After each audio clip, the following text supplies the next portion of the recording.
En verdad que me siento gozoso y gracias por invitarme, Hugo y hermanos. Ha pasado un poquito más de un año. Me siento en familia, pero a la vez me siento raro porque allá todos estamos apretados y ahora los veo lejos. Por la costumbre de estar pequeño allá, todos estamos muy cerca. Bien, hermanos, gracias por invitarme en esta oportunidad, hermanos, para predicar. Saludos de los hermanos, los dejé allí en la mañana porque empezamos 9:30 y tengo que regresar para las 11 ahí porque tengo dos compromisos con personas que estamos en discipulado. Entonces, después de predicar nomás, hermanos, yo tengo que estar saliendo.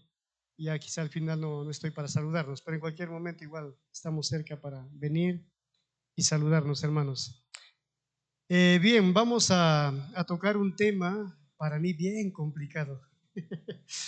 Me ha hecho pensar, sinceramente, como le decía a Gaby y a Hugo, este tema sí lo he enseñado, le doy a la consejería matrimonial también, pero hay otros puntos en los cuales me falta estudiar más. Entonces, frente a eso, he traído lo que ya lo entiendo, lo que funciona en mi matrimonio lo traigo, y los otros lo dejaré para después todavía, ¿no?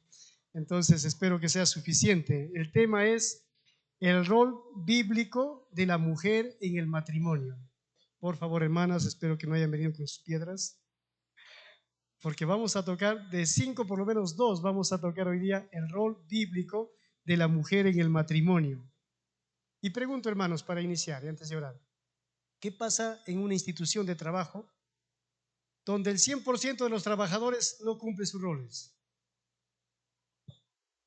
¿Qué pasa si solo la mitad cumple sus roles? Lógicamente esa institución está condenada al problema y al fracaso, ¿no? Bien, lo peor sería qué pasa si los trabajadores no conocen sus roles y funciones. Mucho peor, ¿no? Vamos orando, hermanos.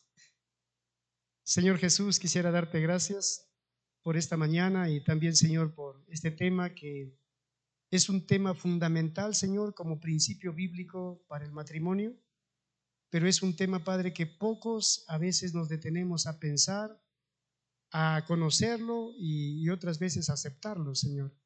Pero también otras veces, aun cuando lo aceptamos, olvidamos y es difícil, Señor, llevarlo a la práctica. Del dicho al hecho, Señor, a veces hay bastante que nos falta, Padre, tanto en el varón, en sus roles del varón, como también de la mujer. Ayúdanos en verdad a creer tu palabra, a aceptar estos roles fundamentales de ti, Señor, y que esto traiga bendición a los hogares y a las vidas y a la iglesia, Señor. Guíame, Padre, en tu precioso nombre. Amén. Bien, antes del rol, yo sé que está fresco su mente de la semana pasada, los roles del varón. Tenemos que recordar, o sea, no puedo hablar del rol de la mujer si es que se han olvidado el rol del varón. ¿Sí? Entonces ya la semana pasada Hugo les ha hablado del rol del varón. Y a ver, hagamos un esfuerzo por recordarlo.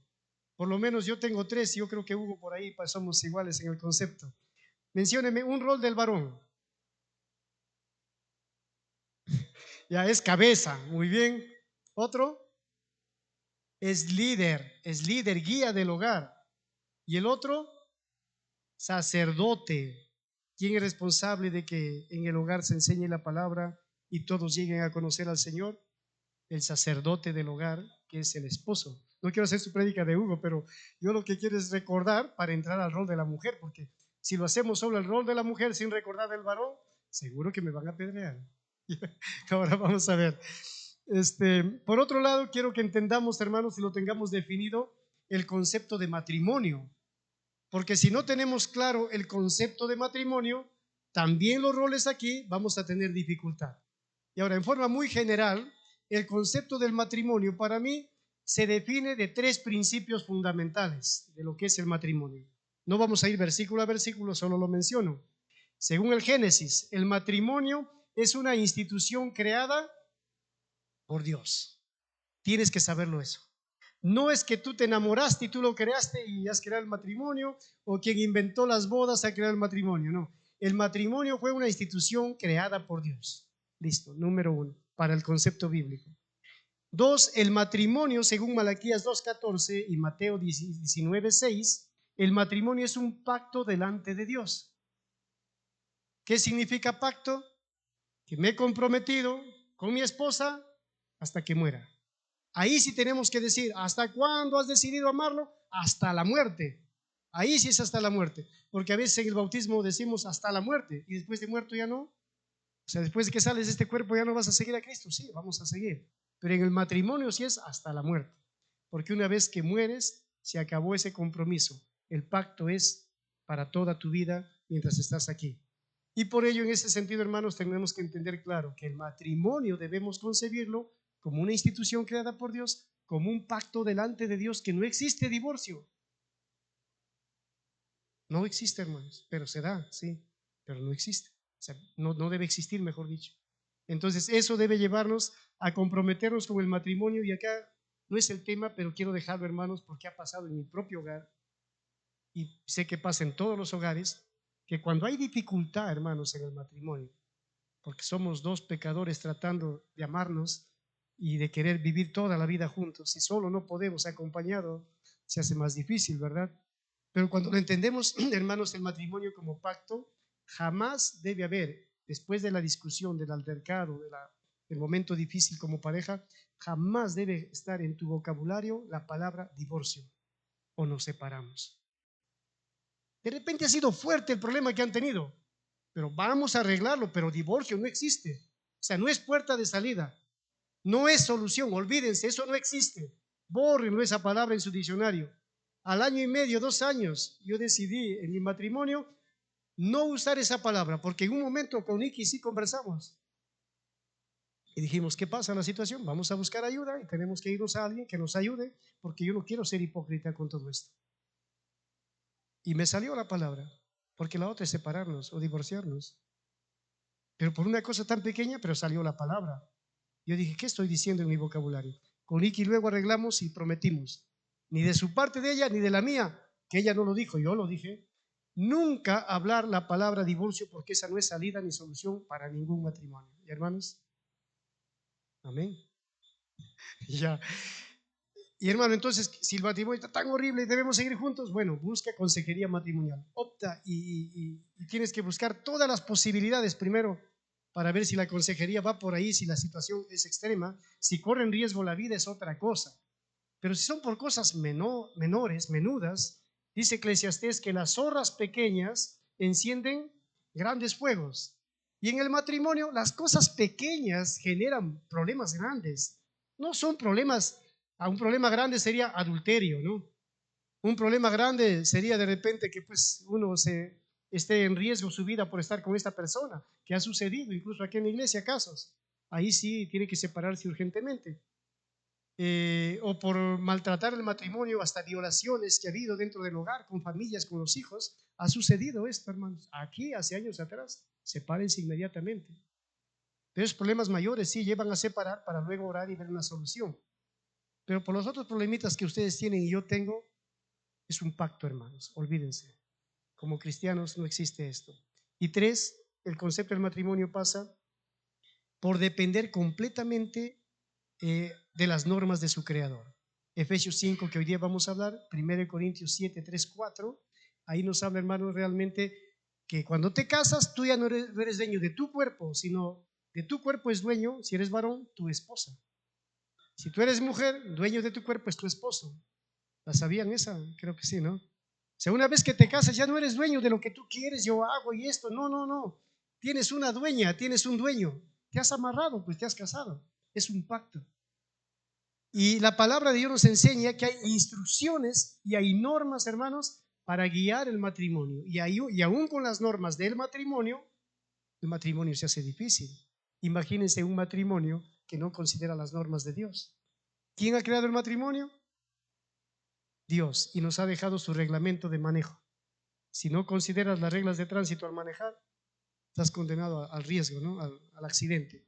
Si nos hemos casado y como matrimonio amamos al Señor y tememos al Señor, acá está el reglamento para guiar nuestra vida. Los que ya estamos casados, más chamba y tenemos que ponernos al día. Los solteros están a tiempo para poder hacer una consejería y estudiar un poco más de ello, hermanos, para evitar luego entrar al matrimonio ignorantemente y tener mayores problemas, ¿no? Entonces, hermanos, considerando estos 3 principios, podríamos decir, ¿qué es el matrimonio? Y hagamos un esfuercito, hermanos, ¿sí? Yo sé que tengo que avanzar porque luego viene la cena. Hagamos un esfuerzo de definir, a ver, el matrimonio. El matrimonio, perdón, estoy con la garganta varios días.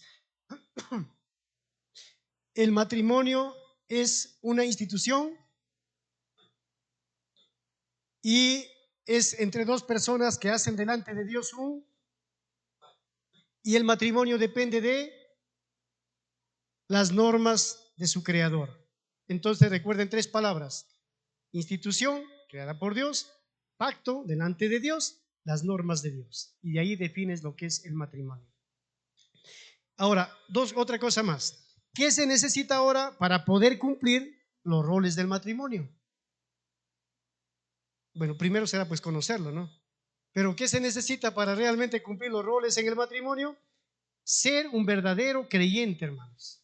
Porque si el matrimonio es de Dios y el matrimonio cristiano, muchas gracias, y el matrimonio cristiano, hermanos, se hace delante de Dios, entonces eso quiere decir que no es que oro, que Dios bendiga y ya está bendecido y caminamos automáticamente bien, sino que si es de Dios, creado por Dios, yo tengo que aprender a sujetarme delante de Dios, pero para sujetarme delante de Dios, tengo que aprender, hermanos, a haber aceptado a Cristo como Señor y Salvador de mi vida. Y por eso los que somos creyentes o los que son creyentes solteros, 2 Corintios 6:14 dice, no unáis en yugo desigual. ¿Por qué? Porque realmente si los dos no son creyentes, no va a haber una entera entrega a Dios y por lo tanto, si no te entregas completamente a Dios, ¿cómo vas a entregarte completamente a hacerlo bien el matrimonio? Si es una institución creada por Dios y depende de las normas de Dios.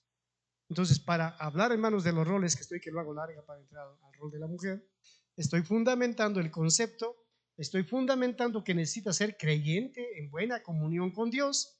Y también, hermano, necesitas entender el corazón de Cristo de Marcos 10:45, que dice que ni aún el Hijo del Hombre vino para ser servido, sino para servir y dar su vida en favor de muchos.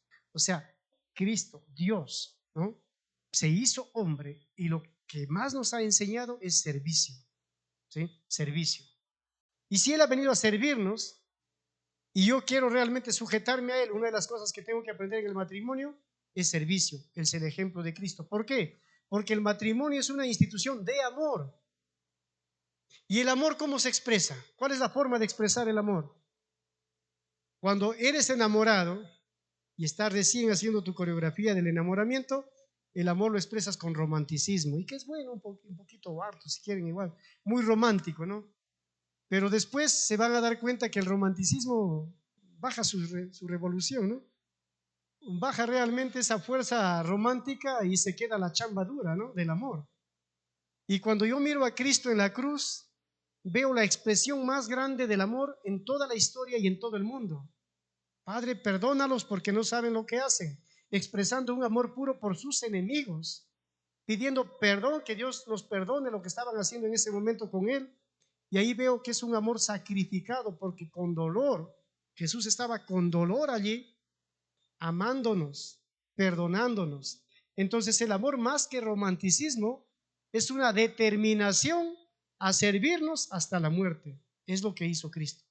Y cuando tú te vas al altar y llegas ahí y dices, prometes amarla en las buenas y en las malas, sea que esté pobre, sea que esté rico, sea que esté sano, sea que esté enfermo, amarla toda la vida. ¿Y qué decimos? Sí, lo prometo. Ojo, está haciendo una promesa de amor, ¿eh? Y en el momento que hemos hecho una promesa de amor, la forma de expresar el amor es sirviendo. Si tú no sirves a tu pareja, no lo estás amando. No, mañana le invito a un almuerzo rico y le doy su rosita y con eso ya está contento.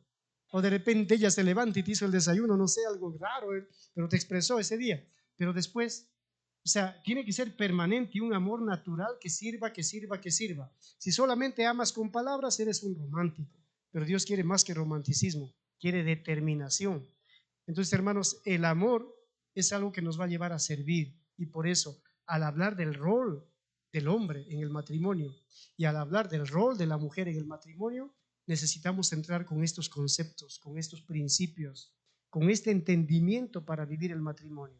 Institución creada por Dios, por lo tanto me sujeto a sus normas. Es un pacto delante de Dios. Aquí habrá problemas y todo, pero salimos adelante, jamás nos separamos. Y 3, vemos que realmente necesito yo para cumplir eso, tener una relación sana con Dios, íntima y real con Dios, pero para ello, para esta relación necesito yo entregar mi vida a Cristo.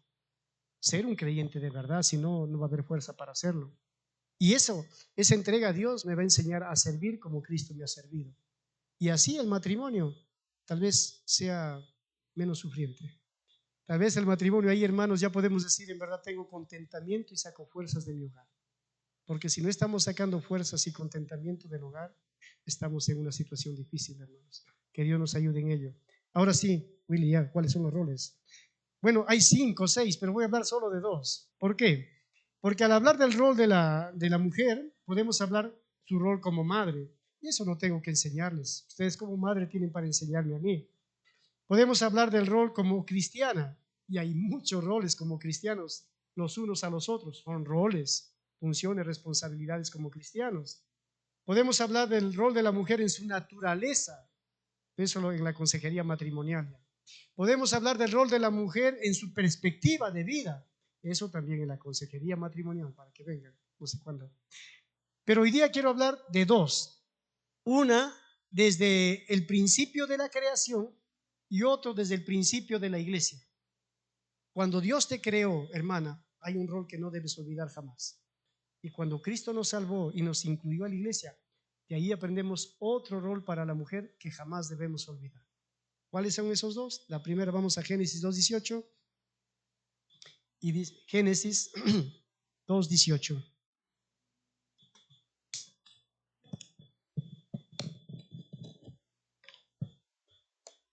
¿Se ubican, hermanos? Y dijo Jehová Dios, no es bueno que el hombre esté solo, le haré ayuda. Interesante, ahí está, ¿la captaron el primer rol de la mujer? No es bueno que el hombre esté solo. Entonces, ¿qué quiso hacer Dios para nosotros? Una ayuda idónea. Ahí está el primer rol de la mujer. ¿Cuál es tu rol, tu tarea fundamental, principal dentro del hogar para con tu esposo? Es ser ayuda con mayúscula, rayen nuestro, hermanos, ayuda idónea.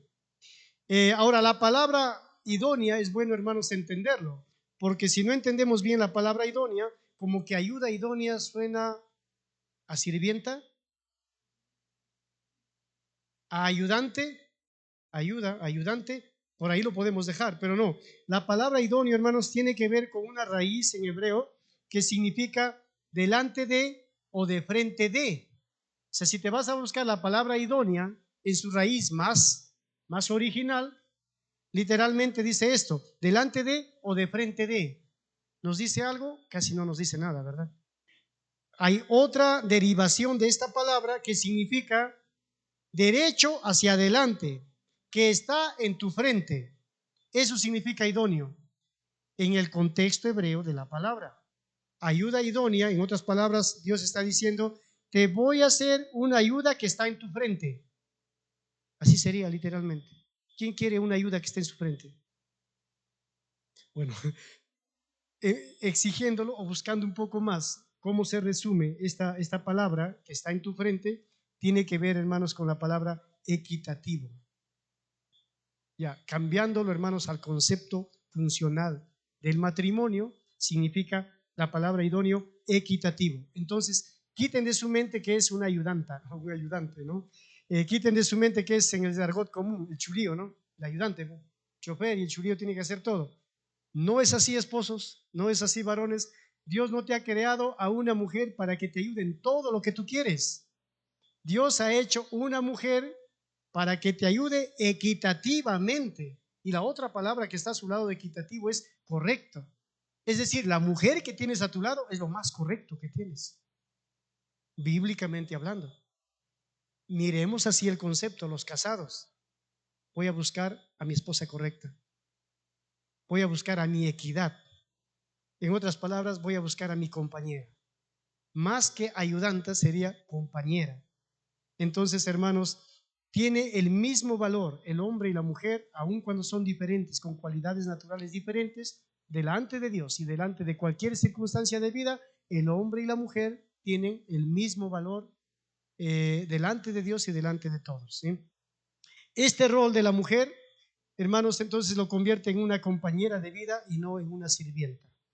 La cultura nos puede confundir, culturalmente la tradición nos puede confundir, que la mujer anteriormente, ahora no mucho, ¿no? Recuerdo mis abuelos, mi abuela, y recuerdo aún a mi hermana Elvia, ¿no? Elvia Ortiz, que cuando hacíamos actividades de mingas estábamos lavando las ollas y ella venía, ay, ¿qué están haciendo ustedes? Los varones lavando las ollas. No, no, no, ese es de las mujeres. Bueno, la hermanita había sido bien educada tradicionalmente, pero bíblicamente no es así, ¿no? Hablando de las ollas y de lavar, pero a veces hablando tradicionalmente o por costumbre también machista acá, pensamos que hay un rol que el hombre jamás puede hacerlo en la casa. Cuando nos olvidamos que nuestra esposa es ayuda idónea, compañera idónea, equitativa, de igual valor, ¿no? Los unos para con los otros. Entonces, hermanos, en este sentido pregunto, ¿ayuda idónea en qué? ¿En qué es ayuda idónea? ¿Compañera en qué? En todas las cosas, hermanos, que contribuyen a hacer que el hogar siga adelante y realmente mejore el hogar. Por eso dice en Génesis 2:22, ¿no? Que Dios hizo caer en un sueño profundo al varón y luego sacó a la mujer del varón. ¿De qué parte? De la costilla, del costado, ¿no? Del costado, como dice Matthew Henry, creo que es el comentarista que menciona, ¿no? Que no lo sacó de la cabeza a la mujer, no lo sacó de la cabeza del varón para que no domine al varón, tampoco lo sacó de los pies para que sea maltratada, lo sacó de su costado para que sea una compañera. Una figura interesante, ¿no? Pero para recordarlo menciono esto.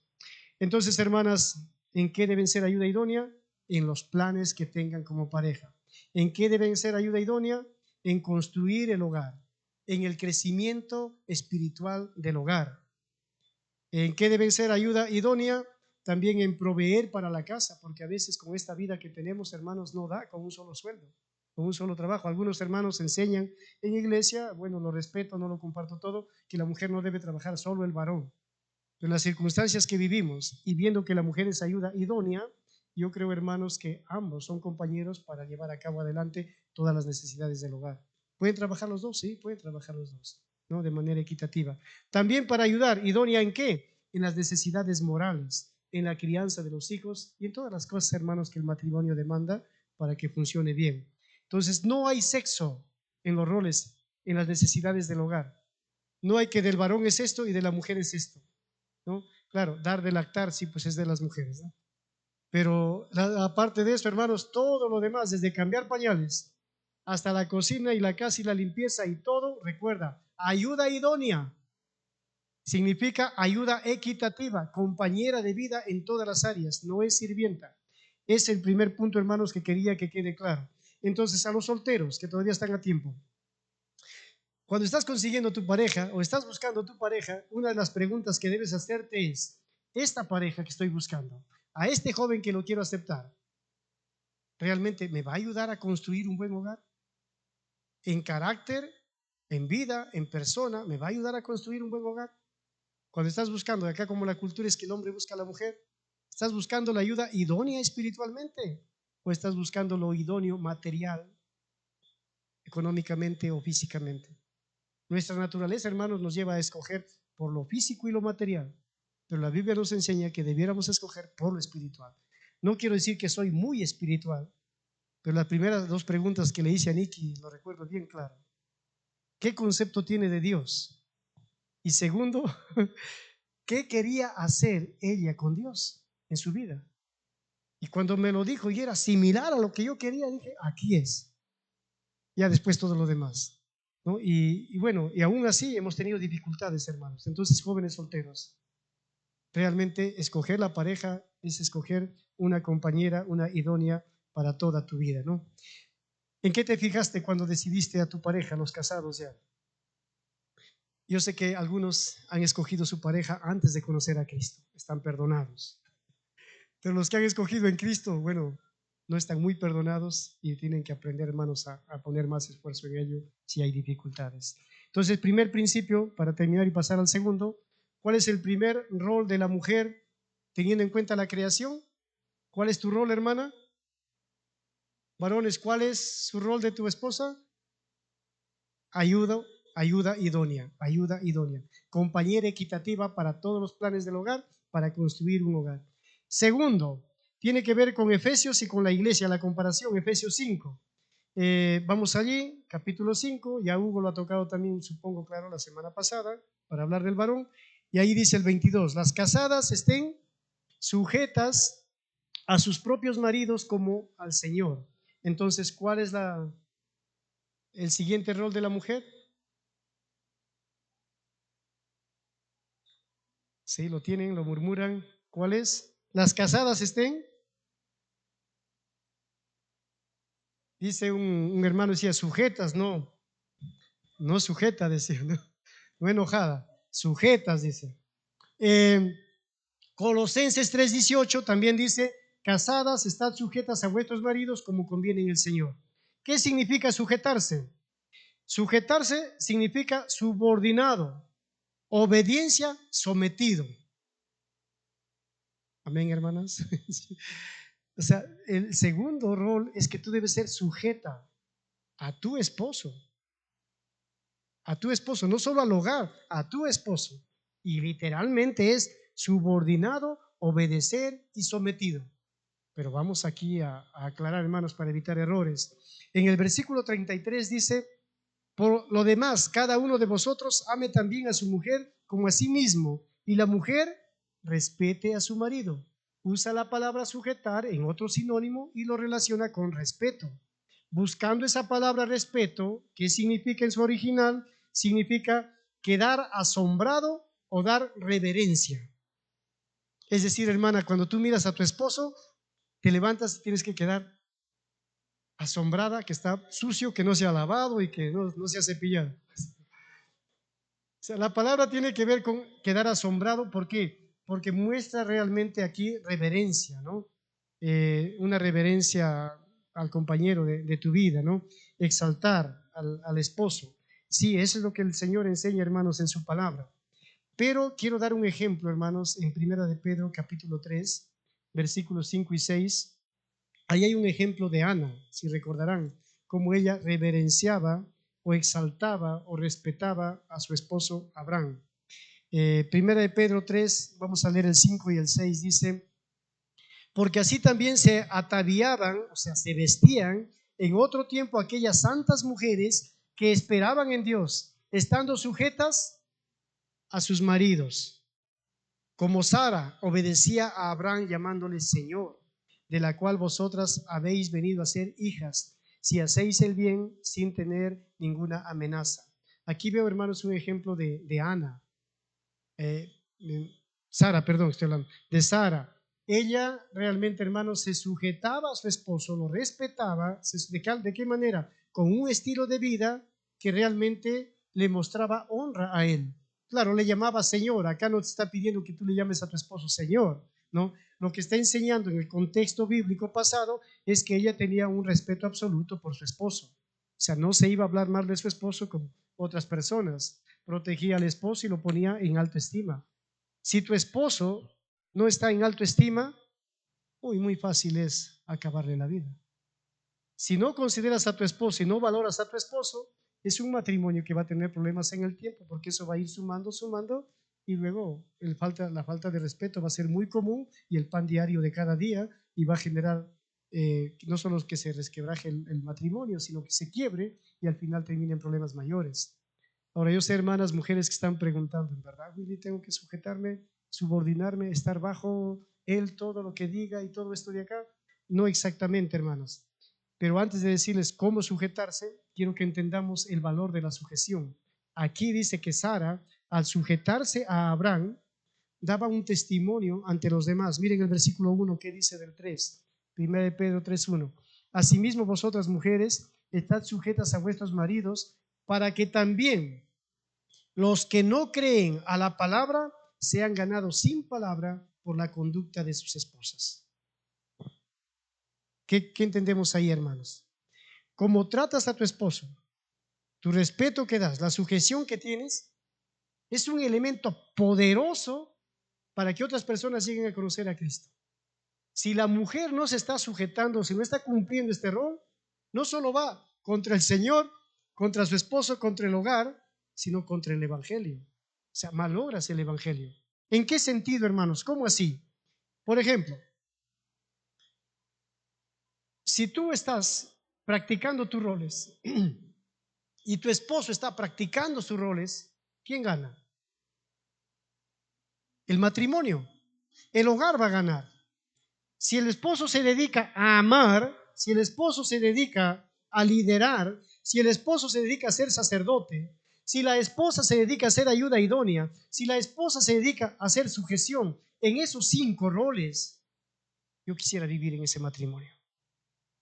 Y cuando el matrimonio practique esos 5 roles, realmente el mundo se va a dar cuenta que tú eres diferente, que tu matrimonio es diferente y que tú tienes en tu matrimonio algo que ellos no tienen. Como consecuencia vas a tener el gozo, el contentamiento. Cuando hay problemas en el matrimonio vas a encontrar la fuerza, vas a tener la paz. Ese matrimonio va a ser fiel toda la vida. Los celos se han muerto hace rato, las malicias han desaparecido. ¿Por qué? Porque los roles en el matrimonio tienen fuerza y poder, hermanos. Y es lo que le falta al mundo, hermanos. Al mundo le falta entender qué es amar. Al mundo le falta hacer que haya un líder en el hogar que guíe el matrimonio y ordene el matrimonio. Al mundo le falta que Dios entre en el matrimonio, el sacerdocio del varón allí. Al mundo le falta que la mujer sea una ayuda idónea en todo lo que contribuye al matrimonio, a mejorar. El mundo le falta, hermanos, que las mujeres aprendan sujeción. Pero como la palabra sujeción se ha desfigurado y se ha mal concebido, como que tiene que estar supeditada a un machismo que haga lo que quiera contigo, no es así. La sujeción, por favor, hermanos, tiene que estar dentro del contexto de los 3 roles del varón. No podemos pedir que la mujer se sujete si el varón realmente no está en el contexto cumpliendo sus 3 roles. Al final, se hace difícil cuando el matrimonio los dos no son creyentes, pues. Si los dos son creyentes y estos 5 roles no son principios fundamentales del hogar, ese matrimonio tiene un problema de ignorancia, un problema de falta de voluntad en construir su matrimonio o en el vivir su matrimonio. Pero ¿qué pasa si en ese hogar uno es creyente y el otro cónyuge no? Tarea difícil. Tú tienes que dedicarte al 100% a ganarle a tu esposo o a tu esposa con tus roles. Y si así no puedes, que Dios te dé sabiduría para saber hasta dónde y cómo cumplir tus roles frente a una persona que no es creyente y que se puede aprovechar de ti. ¿Qué debes hacer en esos casos específicos? Acudir a una consejería para que te den más luz con la palabra, cómo responder a cada circunstancia en un matrimonio donde el yugo es desigual. ¿Me dejo entender, hermanas y hermanos? O sea, la sujeción no es realmente, hay que tener cuidado con los riesgos de la sujeción, porque hay riesgos en la sujeción. Hoy necesitamos, hermanos, más que nunca matrimonios cristianos comprometidos con sus roles, porque eso va a permitir que el evangelio, hermanos, llegue a otras personas. ¿Sabes qué? De 10 matrimonios, tal vez uno ande bien, los demás están necesitando mucho, hermanos, del Señor, aunque no lo sepan. Igual que la gente que necesita de Dios y no lo sabe. La sujeción con sus cuidados hay que tener aquí, hermanas y hermanos, no es sometimiento a caprichos machistas. La sujeción no es sometimiento a los deseos egoístas del esposo, no. O sea, no tienes que sujetarte a los deseos egoístas de tu esposo, ni a su machismo. A eso no manda la Biblia. La sujeción no es perder tu libertad ante tu esposo, tampoco. Cuidado con el feminismo. En su momento la cultura sí ha tenido una cultura machista por la falta, creo yo, de medios, de tecnología, de una vida de más derechos humanos, por la culpa del pecado. Realmente en su momento había mucha sí opresión a la mujer por parte del varón. Por ejemplo, el feminismo, la primera ola del feminismo, yo estoy de acuerdo con el feminismo en la primera ola, que las mujeres debían tener derecho a estudiar, derecho a sufragar, las mujeres debían ser liberadas de eso, sí. Pero hoy por hoy el feminismo en su segunda y en su tercera ola ya no está buscando derechos de la mujer, está buscando pelear contra el sexo masculino. La ideología se ha metido en ese buen deseo del feminismo y ahora lo ha llevado al otro extremo, que ellas buscan que el varón no se aproveche ni maltrate, pero en ese camino de liberalismo y y realmente de ideología han terminado aceptando hasta el aborto, ¿no? Y realmente considerando el patriarcado, como dicen ellos, como una opresión dañina que hay que pelear contra el sexo. La tercera ola del feminismo lo que está haciendo es una guerra entre sexos y hay que tener cuidado. Quizá acá no lo vivimos mucho en Perú, Cajamarca, pero hermanos, eso está muy fuerte a nivel del mundo, hay que tener cuidado. Pero en ese sentido la sujeción, hermanos, no, nosotros no predicamos una sujeción en la cual la mujer se subordina y se somete al varón en todo lo que sea. Aunque miren lo que dice Efesios 5:24. A ver, para complicar más todavía el tema. Efesios 5:24 dice, así que como la iglesia está sujeta a Cristo, así también las casadas lo estén.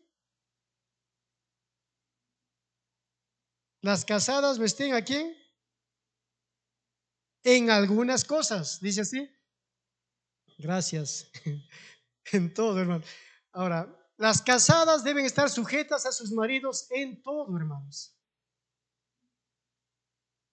Acá los varones están contentos porque estamos pensando, ¿ves? En todo lo que yo quiero. No, la comparación está ahí como la iglesia. Hay una figura y hay una condicionante ahí. Como la iglesia se sujeta a Cristo, las casadas se sujeten a su marido en todo. Por ejemplo, hermanos, como iglesia, ¿nos sujetamos a Cristo? Claro que sí. ¿Nos hace daño? ¿Quién gana cuando se sujeta a Cristo? Uno mismo. Y ese mismo principio debemos llevarlo en el matrimonio, que cuando la mujer se sujeta a su esposo es para ganancia de ella, para ganancia del hogar y para ganancia de todos. Pero cuando se sujeta, la ganancia no es para ella ni para todos, entonces ahí hay un problema que arreglar, no te sujetes. Dice en Efesios, dice, como al Señor, y en Colosenses 3:18 dice, se sujeten como conviene en el Señor. Dos condicionantes, hermanos. Entonces aquí, contentas y tranquilas, hermanas, porque tú tienes que sujetarte en todo a tu esposo como al Señor, como conviene en el Señor. ¿Y cómo conviene en el Señor? En el Señor, hermanos, según su palabra. Cuando nos sujetamos en el Señor es porque consideramos la palabra de Dios para sujetarme en el matrimonio. Pero ¿cómo sé un caso específico? Tenemos que estudiar la Biblia, toda la Biblia, sí, pues no hay tiempo. Por eso somos estudiantes de la Biblia, para que saber, hermanos, qué demanda Dios. Y cuando mi esposo, ¿no? Cuando su esposo le está pidiendo realmente sujetarse en todo, tú tienes que discernirlo con la palabra de Dios, porque la sujeción es en el Señor. Y le puedes decir un momentito, ¿sabes qué, José? Así no es la cosa. Mira lo que dice Mateo acá. Mira lo que dice Pedro acá. ¿Qué dice más abajo de Pedro 3, 5, 6, 7? Lee lo que dice. Y cuando es en el Señor hay equilibrio, hermanos, porque nos guía su palabra. Y como al Señor es con esa voluntad con la que nos sujetamos a Dios, las mujeres deben sujetarse con voluntad también a sus esposos. El equilibrio es el Señor. El filtro es el Señor. La condición de la sujeción es la palabra de Dios, hermanos. Entonces, entiéndalo, hermanas. Sí, el segundo rol, ¿cuál es? La sujeción. ¿Qué pasa si mi esposo no se comporta como cristiano?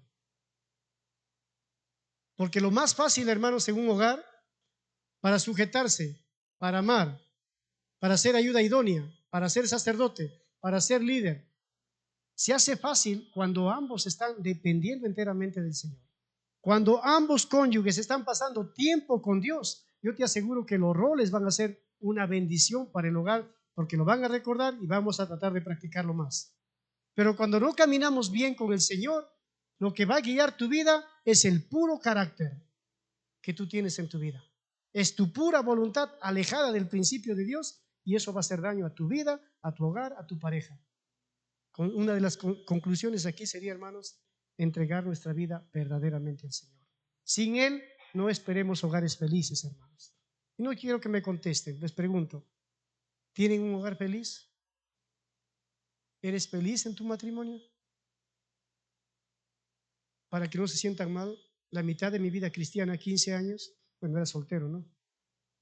Yo vivía pensando que no soy feliz, que algo siempre, aún cuando era cristiano, me faltaba algo para ser feliz. Cuando entendí que es la felicidad bíblica, soy feliz, porque cambió el chip. Cambien, dice Romanos 12:2, cambie su manera de pensar y cambia su manera de vivir. He dejado que los principios bíblicos lleguen a mi vida, soy feliz. Y en mi matrimonio soy feliz. ¿Que no tienes problemas? Tengo problemas. ¿No tienes desacuerdos con Iki? Sí, los tengo, pero eso no quita que no sea feliz. Soy feliz. Soy feliz porque tengo una compañera de vida en quien puedo descansar, quien me ayuda, quien me orienta, quien me corrige y con quien puedo andar la vida mejorando delante de Dios. Entonces, hermanos, que el Señor nos ayude a poner estos principios en verdad en nuestra vida. Tus hijos, ¿quieres hijos que sigan al Señor? ¿Queremos un hogar bendecido? Dediquémonos a practicar los roles, hermanos. Me da pena, hace unos días fui a ver un matrimonio cristianos, realmente sus hijos difíciles, bien difíciles, no quieren ni siquiera escucharte ni hablar nada contigo. Y ellos dicen, hermano, pero nosotros hemos ido a la iglesia siempre y hemos servido acá, allá y esto y acá. Pero han descuidado realmente sus roles, porque cuando miro en su matrimonio, manejan su economía diferente, sus planes cada uno tiene por su lado, hasta sus formas de descanso de futuro lo tienen, uno quiere hacer una cosa, otro otra cosa. Sus hijos han visto esto. O sea, un matrimonio donde los roles no se han practicado, pero han asistido fielmente a la iglesia, no garantiza, hermanos, que el hogar sea feliz. Si nuestros hijos no nos sorprendan, si te has dedicado de lleno a ser fiel delante de Dios y tus hijos salen mal, ¿qué podemos hacer? ¿No? Seguir orando al Señor. Pero si no has sido fiel a Dios, sabes que no has sido fiel a Dios y tus hijos no caminan en el Señor, pues hay medias culpas, ¿no? Pero aún así, hermanos, bueno, tenemos que seguir en la lucha adelante. Conclusión, los roles del esposo y la esposa, amor y respeto, están en el contexto, hermanos. Hay un contexto inmediato primero. El contexto inmediato es que debe ser en la forma como la iglesia ama a Cristo o la iglesia se somete a Cristo, así debe someterse la mujer. En el contexto inmediato, así como Cristo amó a la iglesia, así el varón debe amar a su esposa. Ese es el contexto inmediato que nos deja la condición de cómo amar y cómo sujetarnos. Pero en el contexto anterior, del capítulo 5 de Efesios, versículo 18, ahí nos enseña, hermanos, sobre la llenura del Espíritu Santo. Dice, no embriaguéis con vino, en lo cual hay disolución, antes bien, sed llenos del Espíritu Santo. Entonces, el cumplir los roles es un testimonio de que tú eres lleno del Espíritu Santo. Porque léanlo todo el pasaje y van a ver que primero dice ser llenos y luego empieza a hablar cómo debemos vivir. Habla de los esposos, habla de los hijos, habla del trabajo. Todo está en el contexto de la llenura del Espíritu Santo. Algunos creen que están llenos del Espíritu Santo por cantar y llorar. Yo quiero que salgamos con este pensamiento acá al final. Yo estoy lleno del Espíritu Santo porque amo a mi esposa. Soy sacerdote de mi hogar y soy guía líder de mi hogar. Yo soy llena del Espíritu Santo porque soy ayuda idónea y porque me sujeto a mi esposa. ¿Quieres tener la llenura del Espíritu Santo? Eso es lo que tenemos que practicar, hermanos. Que Dios nos ayude y preguntarte, ¿has experimentado esa llenura del Espíritu Santo? ¿Que has tenido que sujetarte a veces cuando no, el esposo no está buscando algo negativo ni algo que haga daño al hogar, pero realmente no compartes y no te gusta y quieres imponer tu carácter? ¿Has experimentado sujetarte ahí a tu esposo? Hay que tener cuidado. Algunos varones por naturaleza abandonan el liderazgo. No quieren ser líderes en el hogar. Y otras mujeres, algunas mujeres mejor dicho, por naturaleza quieren ser líderes del hogar. Y donde hay dos líderes, hay competencia, hay pelea, hay fracaso. Dios ha puesto al varón por una cuestión de orden, porque fue creado primero y luego la mujer. No me malentiendan, pero a veces quisiera ser mujer. Porque para mí, discúlpenme hermanas, para mí más fácil es ser ayuda idónea y sujetarme que amar. Porque el amor es dar tu vida, y el amor es sacrificarte, y el amor es sobreponerte, y el amor es creer, el amor es aceptar, el amor es soportar, y el amor es todo. O sea, los dos tenemos que amar, pero el mandato para nosotros es amor. Y encima ser guía, líder. Cuando el matrimonio va mal, Dios a quien va a cortar la cabeza es al sacerdote y al líder, al varón. Si el matrimonio anda mal, el primer responsable es el varón, por ser guía y líder. Pero si has descuidado eso, que este mensaje y el mensaje la semana pasada sirva, hermanos y hermanas, para ordenar el liderazgo, para ordenar el sacerdocio, para ordenar el amor, para ordenar la ayuda idónea, para ordenar la sujeción. ¿Cuántos manejan bicicleta? Todos, bueno, todos han visto una bicicleta. ¿Qué hace el pedal? Cuando tú empujas el pedal, ¿qué pasa con el otro pedal? Se va hacia arriba, ¿verdad? Y si empujas la izquierda, la derecha se va arriba. Entonces, varones, tú estás arriba y quiero que ames. Cuando amas, te vas hacia abajo, ¿y a quién lo llevas arriba? A la esposa. Y si la esposa se sujeta, empuja el pedal y el varón se va arriba. Yo digo, es la única pelea que va en el matrimonio. Ama, ama, sujétate, sujétate, amor y respeto. Cuando el pedal tiene esa función, la bicicleta avanza. Queremos que un matrimonio avance, amor y respeto, roles en el matrimonio, hermanos. Vamos a orar. Señor Jesús, oro, mi Dios, que en verdad nos ayudes en nuestros matrimonios, Señor, y me incluyo ahí, a ser de buen ejemplo para nuestros hijos, para nuestro cónyuge, para nuestra iglesia, para la sociedad, Señor, que tanto lo necesita. Somos cristianos, creyentes, muchos hemos llegado a conocerte después de tener una vida en el mundo, Señor. Y los principios que manejamos no son enteramente bíblicos. A veces queremos ser felices automáticamente y no queremos ser felices, Señor, con trabajo, con sacrificio, con obediencia, con sujeción a ti. Yo te pido en verdad que estos dos mensajes de la semana pasada y hoy sea un desafío para nuestras vidas a recordar estos roles y ponernos a trabajar, Señor, delante de ti, por bien del Evangelio, por bien de nuestros hijos, por bien del hogar y por bien de nuestra propia vida. Bendice la iglesia, Señor, a través de estos roles. En tu nombre, bendito Cristo. Amén. Amén, hermanos.